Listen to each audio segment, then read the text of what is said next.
Apakah rencana mengubah jam kantor menjadi solusi yang tepat, yang jitu untuk mengurai masalah kemacetan di ibu kota? Atau sebenarnya memang ada akar masalah lain yang selama ini menjadi momok ibu kota terkait dengan kemacetan yang belum tertangani secara maksimal?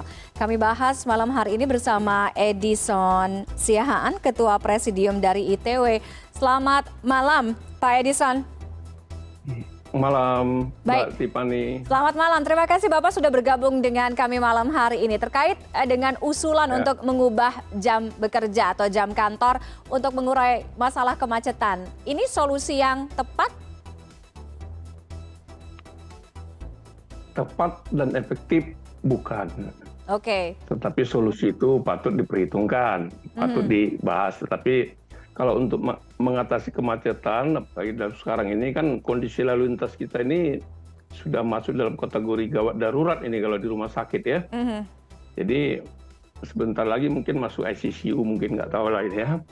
Nah, jadi kalau hanya langkah-langkah seperti ini dilakukan, artinya hanya pembatasan gerak kendaraan, gerak manusia, itu tidak akan efektif.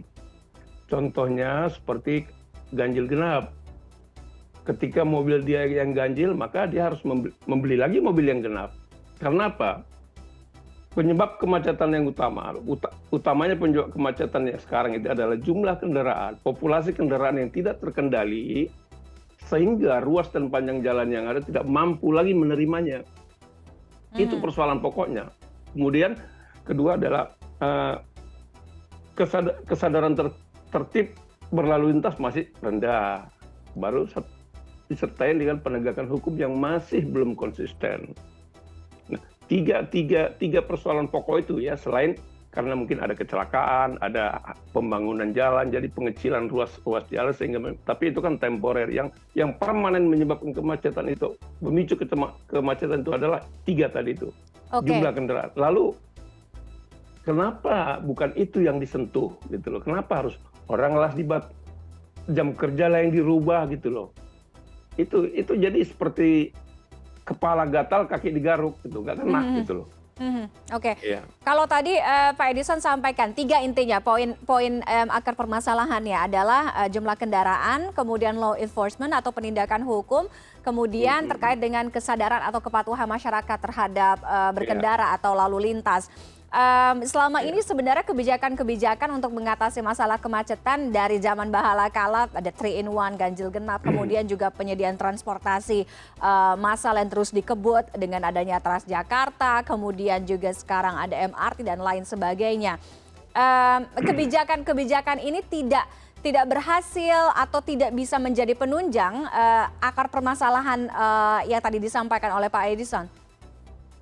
Iya, kebijakan yang selama ini kan hanya sebatas soal pembatasan saja. Pembatasan bukan pembatasan jumlah kendaraan, tapi pembatasan gerak gitu loh. Artinya jumlah kendaraan itu terus membengkak, tetapi yang dibatasi hanya geraknya. Jadi di sana tidak ada rasa apa, ada ketidakadilan di sana. Kok kita dibolehkan membeli kendaraan, tetapi tidak boleh menggunakannya. Kedua, nah kemudian upaya-upaya yang dilakukan itu kita lihat sendiri apakah tidak memberikan dampak yang signifikan terhadap upaya untuk mewujudkan keamanan, keselamatan dan ketertiban kelancaran lalu lintas itu. Sebenarnya yang kalau ini adalah sebuah proses yang pembiaran ya, seakan-akan seperti kita ini seperti beternak gitu loh.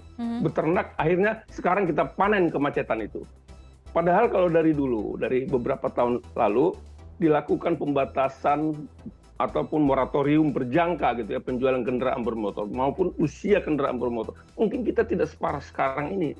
Tetapi kalau ini terus dilakukan hanya soal pembatasan gerak, pembatasan aktivitas.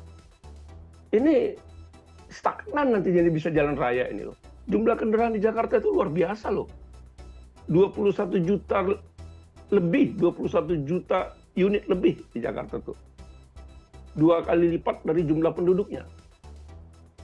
Jadi kalau ini sekali bergerak semua, parkir itu jalanan. Jadi siapkan transportasi angkutan umum yang terintegrasi ke seluruh pelosok ibu kota dan terjangkau secara ekonomi. Dia yang bisa memberikan jaminan bahwa transportasi angkutan umum itu nyaman, aman, dan tepat waktu. Orang tidak akan mau menggunakan kendaraan. pribadi. Nah, evaluasi sejauh ini terhadap penyediaan transportasi massal di Jakarta sendiri atau dari daerah penyangga menuju ke ibu kota, karena banyak sekali juga para pekerja kan yang ada di suburban. Seperti apa, Pak Edison? Masih kurang. Jadi transportasi angkutan umum yang kita ada sekarang seperti katakanlah Transjakarta ya, kan masih hanya sekitar melintasi jalan-jalan besar, jalan-jalan protokol gitu. Apakah kita pungkiri bahwa untuk menuju halte-halte transportasi angkutan bus Transjakarta itu orang bisa 2 sampai bahkan ada sampai 3 kali menggunakan kendaraan gitu loh untuk sampai ke situ. Artinya naik ojek, naik angkot baru nyampe ke tempat halte-halte itu. Jadi belum terintegrasi ke seluruh pelosok. Itu yang membuat orang akhirnya memilih untuk memiliki kendaraan menggunakan itu untuk beraktivitas. Oke, mengapa Anda melihat tidak adanya upaya atau keberhasilan untuk mengintegrasikan itu semua? Karena kalau mengintegrasikan itu semua tidak berbicara mengenai DKI Jakarta sendiri ya kan, karena banyak daerah-daerah lain tentunya dan harus punya koordinasi dengan daerah-daerah tersebut, wilayah tersebut. Iya. Nah, itu yang kita lihat belum ada. Ya, pemerintah Pemprov DKI sendiri seakan-akan membuat kebijakan sendiri, padahal dia harusnya bersamaan, bersinergi dengan pemerintah penyangga kota-kota ibu kota, kan harusnya seperti itu. Tapi itu yang belum terbangun bagus, sehingga kebijakan sendiri permasalahannya bareng gitu loh, akhirnya tidak efektif.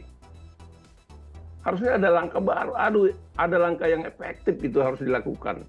Seperti itu tadi, terintegrasinya transportasi angkutan umum itu, baik itu dari yang besar hingga sedang dan kecil angkutannya itu harus terintegrasi langsung gitu loh. Jadi masyarakat juga selain terintegrasi dan nyaman aman, jangan naik angkot jadi kecopetan ya. Itu harus bisa digaransi sehingga orang tidak merasa was-was atau bisa mendapatkan waktu yang tepat apabila dia menggunakan transportasi angkutan umum. Oke. Bukan lalu bermacet-macet akhirnya semua schedule yang dia buat jadi berantakan gitu loh. Oke. Kalau usulan untuk mengubah jam kantor ini Anda lihat mungkin tepat tadi Pak Edison sampaikan, tapi tidak akan berjalan maksimal, tidak akan berjalan terlalu efektif lah ke depannya.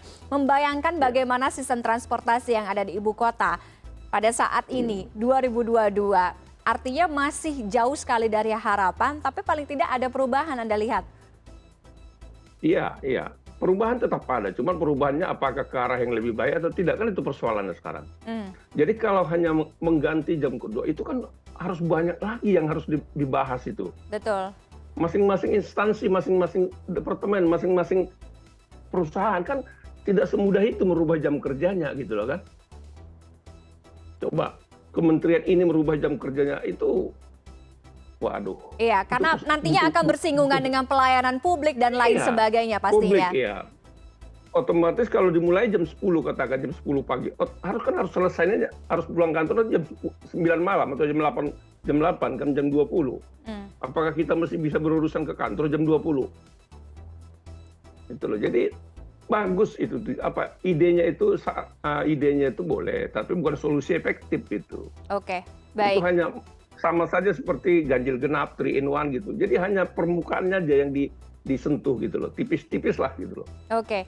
Kita selama ini melihat bahwa kemacetan itu menjadi momok, menjadi masalah, tapi sebenarnya itu bukan akar masalah, itu adalah akar masalah dari akar masalah yang ada, begitu ya Pak Edison selama ini?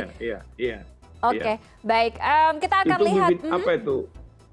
Hasil dari ternak yang selama ini kita pelihara gitu loh. Inilah hasilnya sekarang, dan ini akan lebih parah loh. Percaya deh, kalau tetap tidak ada kontrol terhadap populasi kendaraan itu akan lebih parah. Oke. Kita akan lihat bagaimana kajian usulan ini ke depannya. Malam hari ini tadinya kita juga sudah berupaya untuk mengundang Wakil Gubernur DKI Jakarta, Pak Ahmad Riza Patria, namun beliau berhalangan untuk ikut berdiskusi dengan kita malam hari ini. Mudah-mudahan apapun usulannya, selama itu bisa membuat wajah Jakarta, transportasi Jakarta lebih baik, mengapa tidak? Tapi paling tidak harus dilihat juga bagaimana akar masalah dan juga membereskan, membenahi itu semua ya. Terima kasih Pak Edison Siahaan sudah bergabung dengan kami malam hari ini. Selamat malam, sehat selalu. Terima kasih Mbak Tiffany. Salam.